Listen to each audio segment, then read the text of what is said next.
మిమ్మల్ని ఓడించింది మీ అహంకారమే, YouTube channel కాదు. పరాభవం ఎదురైనా అహంభావమేనా? ఓ యూట్యూబర్ కు ఆన్సర్ చేయలేరా? డీకేపై ఫేక్ లెటర్ పెట్టింది మీరే కదా.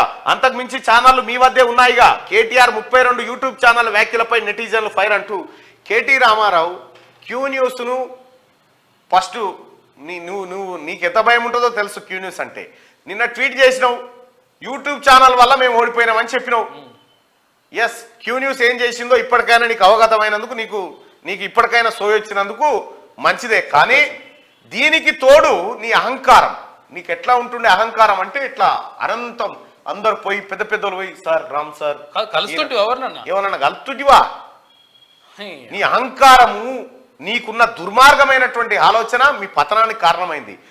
ఇప్పుడు పోయి కార్మికుల మధ్యలో కూర్చొని టిఫిన్ చేస్తుండు, ఆటో డ్రైవర్లతో అంగేసుకొని తిరుగుతుండు. నిన్ను గీడికి తెచ్చింది నీ అహంకారాన్ని, నీ పాతాల కాళ్ళకాడికి తెచ్చింది జనమే.